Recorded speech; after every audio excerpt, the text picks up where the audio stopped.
Schön, dass ihr wieder eingeschaltet habt. Heute geht es um den DM 2020 von Corbans. Ursprünglich wahrscheinlich irgendwie 89 oder 11 oder was auch immer. Auf jeden Fall ist es ein wahnsinnig schöner Griff. Toll verarbeitet, mit vielen Extras und sehr, sehr nah am Original. Schauen wir uns den Griff direkt mal an. Ich habe den hier gerade in der Doppelausführung. Das heißt, ich habe das Kupplungsstück hier. Da fangen wir auch direkt mal an. Wir fangen in der Mitte an. Und zwar ist dieses Kupplungsstück, das hat hier noch so zwei Stege, hier und dort.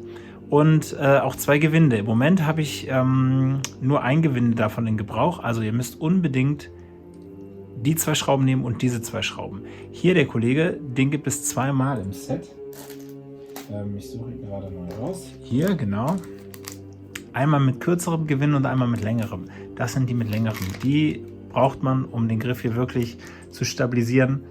Sonst wackelt es hier. Also zwei Schrauben allein reichen nicht, es müssen 4 sein.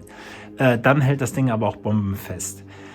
Dadurch, dass wir ein Kupplungsstück haben, heißt, dass wir auch die Griffe hier auseinandernehmen können. Das machen wir auch mal. Und 2 Einzelgriffe haben.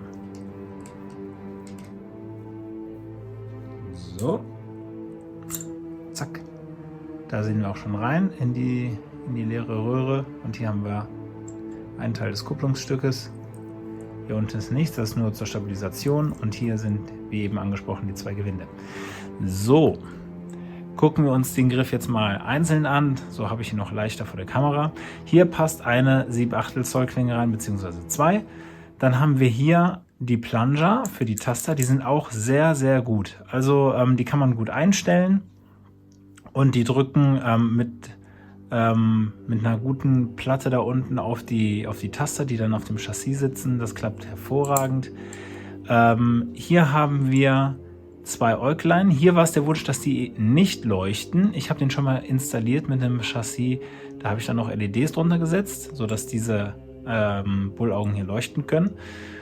Dann haben wir hier diese 2 Schrauben, die sind dafür da, das Chassis zu fixieren. Also wenn man das lösen will, erstmal hier die Johnnies lösen, dann kann man das Chassis auch rausziehen bzw. einsetzen. Was gibt es noch?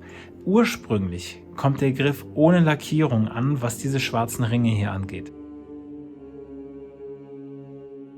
Hier ist ein Dichtungsring, hier, der ist immer schwarz, wird auch immer schwarz bleiben. Aber hier diese Rillen, auch hier das Feld, hier das ist alles blank. Hier auch, hier oben, das hier nicht, das ist nämlich ein Metallteil, das ist geschwärzt. Aber diese ganzen Rillen, die musste ich erstmal schwarz färben, damit das hier vernünftig aussieht. Auch hier, dieser Kreis hier. Das heißt, jede Menge Abklebearbeit und dann mit der Airbrush-Pistole drüber, zweimal und dann auch nochmal versiegeln, damit das Ganze auch fest bleibt. Aber generell sollte da auch keine Abnutzung kommen, denn da kommt man nicht mit den Fingern dran. Also ich wiederhole mich auf die Gefahr hin, mich zu wiederholen. So, jetzt haben wir es. Wahnsinnig schöner Griff. Toll verarbeitet und wirklich sehr, sehr schön. Funktional auch top. Hier haben wir noch ein Covertech, wenn ich das Ding an den Gürtel tragen will. Hier haben wir auch irgendwo die Schraube, um die Klinge zu fixieren. Hier oben ist sie. Und mein Auftrag war, der Griff kam leer an, also ich sollte den lackieren und ich sollte ein Chassis, ich sollte das Ding installieren. Ich hatte dafür auch ein Chassis bereits. Ich glaube, dazu habe ich auch schon ein Video gemacht. Das lief aber mit einem Profi. Na, so, schön liegen bleiben. Ein Profi war hier aber nicht gewünscht. Hier sollten 2 CFX-Boards verbaut werden. So sehen die dann aus. Fangen wir unten an. 24 mm Speaker. Dann haben wir hier so seitlich den Killswitch, 18650er Akku. Auf der Rückseite sehen wir hier die Taster, also die Plunger drücken dann hier drauf. Dann haben wir hier jeweils das CFX und hier haben wir das NPXL, den NPXL-Konnektor. Und das Profi passt hier eigentlich wunderbar rein. Wir haben hier 22 mm, also 7/8 Zoll Durchmesser. Und das Profi passte da wunderbar rein. Das CFX hat leider einen fetteren Arsch, das passte da nicht rein. Deswegen musste ich das Chassis hier schon etwas ändern. Mit der SD-Kartenöffnung hier Richtung Klinge. Das muss man in der Config auch noch berücksichtigen, dass das CFX gedreht ist. Also da gibt es irgendwie Orientation, irgendwie bla bla bla, schieß mich tot. Irgendeinen Button, den muss man auf 1 oder 0 setzen, je nachdem. Und man kommt hier wunderbar an die SD-Karten ran. Und wir setzen das Ganze erstmal unter Strom. Und siehe da, es werde Licht. Also, die funktionieren erstmal so. Ich habe sie leise eingeschaltet. So. Erstmal aus. Ich setze die beiden mal rein und dann gucken wir uns das Ganze mal an. Beim Einsetzen gilt es natürlich darauf zu achten, dass diese Taster hier unter diesen Buttons liegen. Das heißt, ich führe das Ganze hier so ein. Auch hier darauf achten bitte, diese Pogo-Pins bitte nicht ans Gehäuse, sonst kriegt es einen Kurzschluss. Wenn kein Strom drauf ist, passiert auch nichts, aber you never know. So, die ganzen, eben wegen dieser Nut hier oben, kann ich die auch nur in einem Weg hier einführen. Deswegen, so, jetzt müssen wir hier oben wahrscheinlich noch mal ein bisschen aufschrauben. So, flutscht wunderbar rein. Das Ganze jetzt hier zudrehen. Diese Schräublein hier, die setzen sich auch hier in diese Einlassungen. Da sitzen die am Ende fest und fixieren das Chassis. Nur so zur Info. So, ich mache das jetzt mal nur mit den Fingerchen. So. So, wunderbar. Das funktioniert schon mal. Auch hier der Blade Plug ist wunderbar, dass wir hier noch ein bisschen Licht haben. Ich finde, das sieht immer sehr, sehr stark aus. Das kann natürlich nicht so bleiben, denn in dem ganzen Paket, hier haben wir es, sind ein paar Bauteile noch dabei. Und unter anderem sind es hier diese Endstücke. Und deswegen habe ich hier am Chassis auch diese Einlassungen da.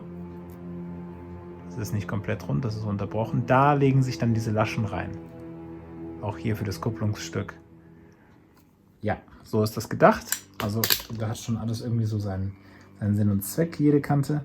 Und dann wird hier wieder der Button von eben reingedreht. So. Und der Griff ist im Grunde fertig.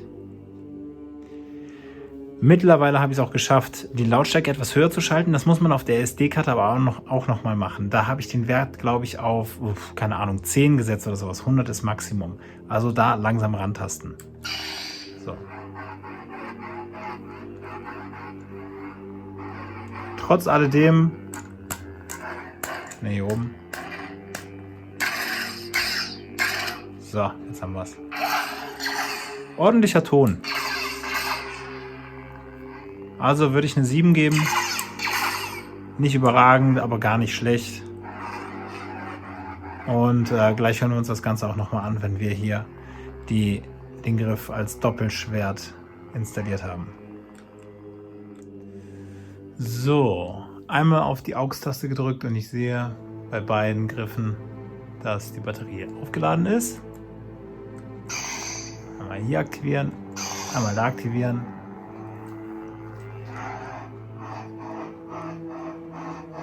Der Ton kommt hier immer noch sehr satt raus. Also ich höre da jetzt gerade keinen Unterschied. Klar, wenn ich die Hand davor habe, was verloren. Aber so, der Ton kommt hier wirklich sehr gut raus.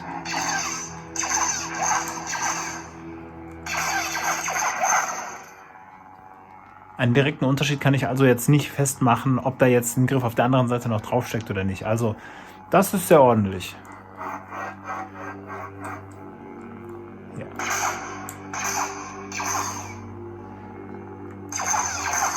Ja, sehr cool, oder? Also ich bin da wirklich sehr positiv überrascht, wie gut dieser Griff funktioniert. Es ist ja nicht nur das eine, gut auszusehen, sondern das Ding muss funktional sein. Wenn das Ding klappert, macht das Ganze keinen Sinn, macht keinen Spaß. Hat man nur im Schrank oder im Regal rumliegen als Anschauungsstück, aber mehr auch nicht. Natürlich ist der Umbau jetzt nicht so ganz trivial. Man muss hier, also was heißt trivial? Es ist einfach, aber man muss hier schon ein bisschen schrauben. die Schrauben lösen. Hier auf der anderen Seite auch nochmal das Kupplungsstück rausnehmen. Wenn man an die Chassis möchte, muss man hier diese 2 Schrauben lösen. Dann kommen die da sehr leicht raus. Also beim Akkuwechsel muss man eben diese Schritte gehen. Nichtsdestotrotz, das ist ein Preis, den ich bereit wäre zu bezahlen, damit dieser Griff eben so akkurat wie möglich rüberkommt und halt auch funktioniert. Kein Geklapper, wenn ich die 4 Schrauben drin habe, das muss auf jeden Fall funktionieren. Die Klinge einsetzen ist auch überhaupt kein Problem, wie bei allen anderen. Hier einfach die Feststellschraube lösen, Klinge rein, Feststellschraube anziehen, fertig und Spaß haben. Die Installation lief eigentlich ganz gut, aber ich habe wieder gemerkt, dass das CFX einfach nicht anwenderfreundlich ist, wenn es darum geht, die ganzen Drähte anzulöten, speziell die Buttons.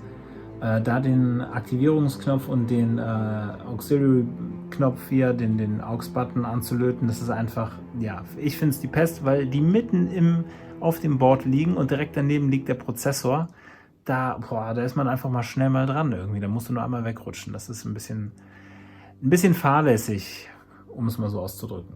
Ich bin froh, dass mein Chassis immer noch passt. Also alle, die meine Chassis über Etsy kaufen, das funktioniert weiterhin. Ich konnte jetzt das Portfolio auch erweitern und habe die CFX-Variante mit hinzugefügt. Also das war ein netter kleiner positiver Nebeneffekt. Falls ihr noch Fragen zum Griff habt, lasst gerne einen Kommentar da. Ansonsten gerne ein Like und ein Abo und wir sehen uns hoffentlich wieder im nächsten Video. Bis dahin, ciao. At last we will reveal ourselves to the Jedi. At last we will have revenge.